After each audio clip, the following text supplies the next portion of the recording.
Well, hello everyone. Welcome back to the channel. My name is Jim. Today we're going to talk a little bit about a question that I've got asked I don't know how many times.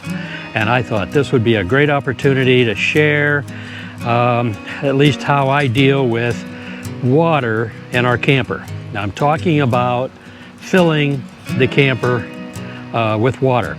Oh, let's take a look overall. I've got things set up right here, and we're at a little campground. It's laundry day. I don't know about you guys, but when it's laundry day, we like to go to an RV park, and we can empty our gray tanks, we can refresh our water, and we can do laundry, do everything in one shot, and we don't have to rush around and deal with trying to find a place to park at a local laundry. So that's kind of how we do laundry, and we do it about maybe every 10 days or so. So anyway, but let's get back to the topic on hand, which is water. So I'm going to walk you through what we've got. So this place has got a pedestal, and you can see I've got a pressure valve right there.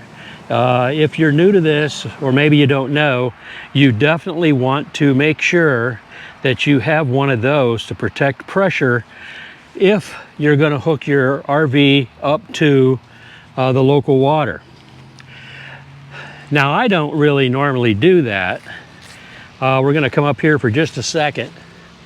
You can see I've got, in a Kingstar camper, and most campers will be like this, I've got an outlet here for what's called fresh water, and I've got, get this out of the way, this would be city water here. So if I just wanted to hook up to the water and just, you know, leave it hooked up, then that's what you would do.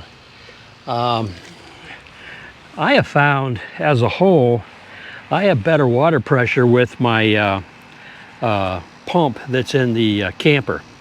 Future Jim here. One of the things I forgot to point out in the video was another reason why I choose fresh water over the city water connection.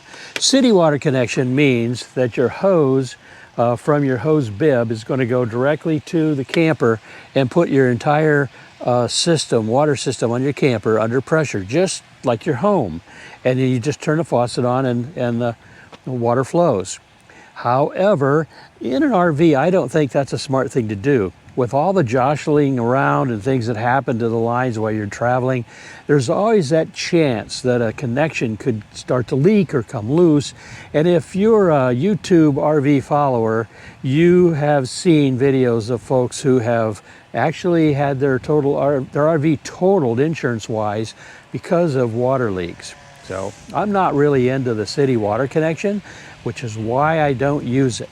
I will fill my tanks with water and use my internal pump to pump water whenever I need it. And that way, when I need water, I hit a switch, the pump comes on, pressurizes the system, I use the water, I'm done with the water, turn the pump back off. There's very little pressure left in the system.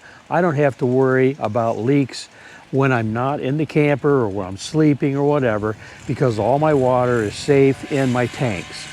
So, just thought I'd add that, and now back to the video. So, I honestly, in this setup, I don't really need that pressure regulator, but as you're gonna see in a minute, I've got my system set up so that it's just always the first thing. And when I say that, I use these quick connects. We come over here, and you'll see the only thing that doesn't use the quick connect is this guy. Now, I'm going to point another thing out. You'll notice I've got this T here. It actually serves a purpose.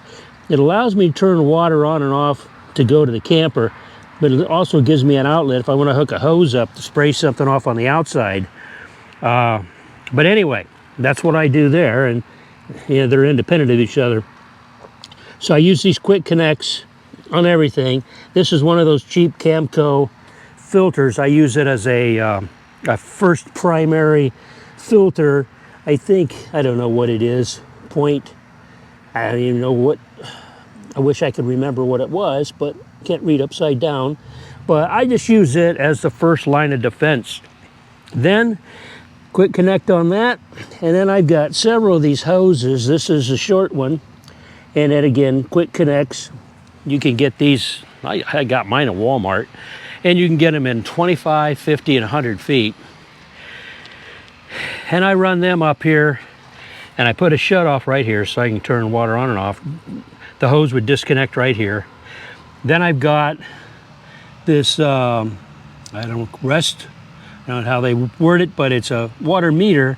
And what I use that for is to keep track of how much water I'm putting in my camper. And the reason why I do that is because I have water filters that these lines go to, and I need to change them about every, say, 1,500, between 1,500 and 2,000 gallons of water. So this thing allows me to kind of keep track of how much water is going in the camper each time I fill it up. And then it also has a running total.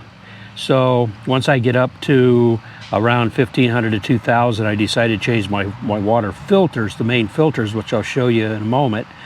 Then I can just reset this and set it back to 0. Now I've got shut-offs. This line goes over, I use stainless steel lines, and I go over to the filter system, which will show you it's mounted underneath the truck. Then it comes back here, and again I've got another shut off. If when I shut that off, then I've got a short line. It comes up here. Now again, you can see I use quick connects, but this guy right here that we're looking at right now, you might recognize that if I hold it up like this. That would be what you would have at home coming out of the wall for your shower head in your shower. And I just purchased one, and I put it on this guy, and it works really well. I can just stick that right up in there and leave it in there, turn the water on, and it stays up there. And when water tank gets full, my main tank is a 35-gallon tank, water will come out of here, and I'll know that my line or my tank is full. Now, a couple other things. When these connections are off, I use these guys, and this is just a simple, if I unscrew this off the camera, you can see this is just a simple male connector, and then I put these caps on it, so I keep my lines capped. Before we talk about filter, let's talk about the other tanks I have. So with Kingstar, I've got 2 other tanks. I've got a 1,500 gallon or 15-gallon tank on each side that's right behind this box. In fact, this right here, if you can see, that's part of the tank. And I've got, you'll see I've got 2 lines here. Again, quick connects with shut-offs. This line here goes directly into that tank right there. This line here, on the other side of the truck, I've got a similar setup as this. I've just extended the line over to here. That way I can fill all of my tanks, do everything I need to do with water in one location. I don't have to switch back and forth. There is a line between the 2 side saddle tanks to equalize the water, but it takes a while. It's so much faster to just do it this way. So if you have a Kingstar, what I do is I will connect my hose to this guy and open him up. That's gonna, I'm sorry, I'm telling you wrong. I run the water to this guy, which is gonna go over and fill the other side. And this guy here, what I do is I have, you remember I had that male, I can take this off, and then I have, sorry I'm doing all this stuff off camera. So then I have another one of these, and I just put that guy, I just leave him in there open. Now the line is open. And as the tanks fill, I slowly fill the side saddle tanks. So water's coming into this one. When the water starts coming out here, then I know that I've actually got both tanks completely filled with water. And that is how I do that. And then if you're going to use a side saddle tank, inside the camper, there's a valve that you turn to release the water from the side saddle tanks into the main 35-gallon tank. So I have, in my camper, I've got a total of 65 gallons of fresh water. Now, speaking again of fresh water, let me open up. This is where I keep my water stuff. And one of the things that I do, not sponsored, but I use this stuff called Tank Fresh, made by Clear 2O. And I put, I think it's an ounce for every 20 gallons. And what I do is I take this guy, whoops, this cup, and I put my conditioner in there, and then I take it up here and dump it up in here before I ever put the hose in. And that way I'm conditioned. Now, side saddle tanks are a different story. Can't do them that way. So then what I do, takes a little more work, but what I do, this is the same hose that's going to connect to that. I just disconnect this and it'll plug in there. I unscrew this. There's no easy way to do this. So I unscrew this guy, and then I'll pour the solution into the hose itself, put everything back together and hook it up. And then that way the solution will go right in with the water and mix in with the two tanks. That is literally all I do with my water tanks.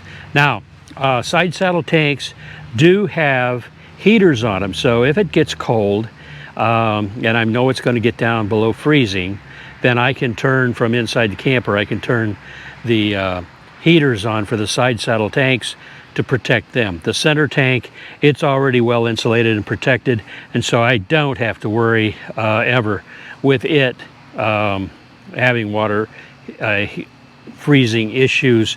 We live in our camper full time, so it's gonna, if the camper was gonna sit out in the cold for a long period and not be used, yeah, I'm gonna drain the tank. But I don't, so far, we've not ran into any issues where we need to drain the tanks. Okay, so now let's talk about one more thing. All right, for those of you who are wondering, here's the stainless steel line coming out of this side saddle tank. And I've just got another shut off here, and you can't see it very well, but this is a concoction that I came up with, and then I run this line over to the other side, and that's how I get water into this side saddle tank. But what we want to talk about now is the actual filters that I use. So let me crawl down underneath the truck and show you that. Okay, for reference, on my truck, let me back up here a little bit, give you an idea of where we're at here. So here's the passenger side of the truck, and this is my lower toolbox right down here, and directly behind that is where I have got my water filter system. So let's crawl under and I'll show you that as best I can. All right, guys, so I hope you'll be able to see this. There's no easy way to show you this because we got a frame in the way. But what I've got here, I use the Clear Source Ultra system. So we've got 3 filters that are, you can see the braided line coming over and going in right there, and then the water travels through the 3 filters, comes back out this side, goes over to the other side of the truck, where it then continues on up into the tank. I'm not going to talk a lot about the Clear Source filter system, the Ultra system.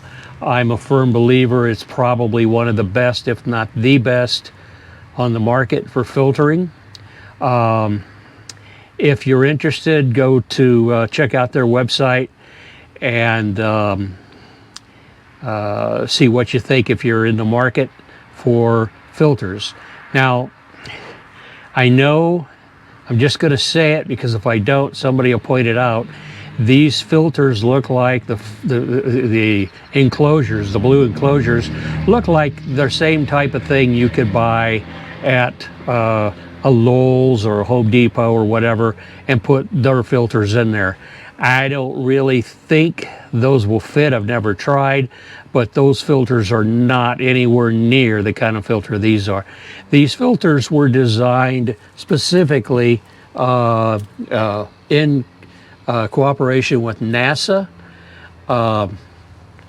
Actually, funny story, I actually met a guy by coincidence who actually worked on these things, and we got interrupted, so I didn't get the whole story, but he did confirm that he did work with NASA in developing this technology. Okay, so that, and it just runs, kind of show you, baby. You can see one of the lines going over. The lines are fastened to the underside of the flatbed. So they're up out of the way. I don't have to worry about them getting hot from the exhaust or anything like that. Now I will caution you again, if, well, let me get out from underneath the truck. Hang on a second. Okay, what I was going to say is I wanted to caution you once again that if you are going to be in some type of cold climate, I would not recommend leaving the water in your filters.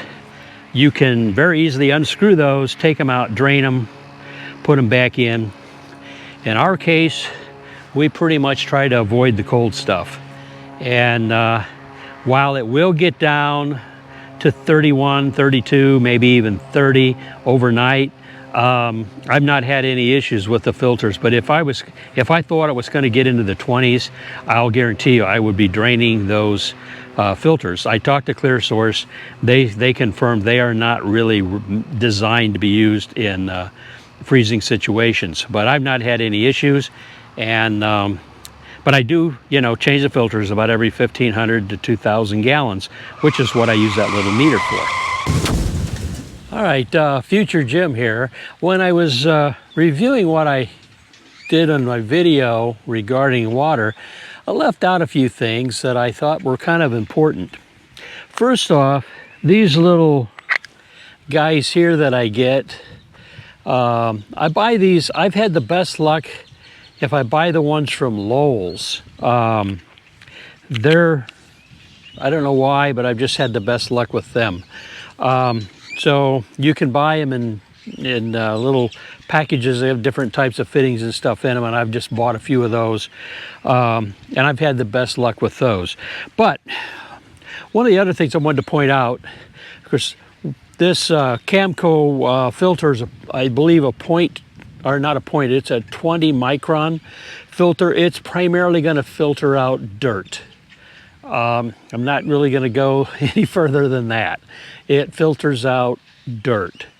So don't rely on just this filter to filter your water system. That's not a wise thing to do. You need a much finer and better quality filter, but this is a first line of defense. It just kind of gets the dirt out. Now, as we talk about this filter, I want to point out that I've got the female end on each end. As far as these quick connects, I've got a female end on each one of these, and I love these quick connects, but this thing is still always going to have a little water in it. So again, what I've done is I've got probably won't be able to get it off. Yep, I can. So I also buy these little metal caps. So this is the male, comes with quick connects, and I put that on there. Then I use these little metal caps. And I do that on both ends. That way, when this thing is sitting in my camper and I'm just driving around, I don't have to really worry about water leaking out of it. All right, so I don't know if I answered all your questions or not. If I didn't, I guess you can drop me a note down below. I'll try to do my best to answer. Anyway, I hope that I answered some questions for you regarding the water. Got any more, drop me a note down below. And we got some more videos coming, so keep an eye out for them. For right now, that's all I got for you. We'll see you next time. Thanks for watching.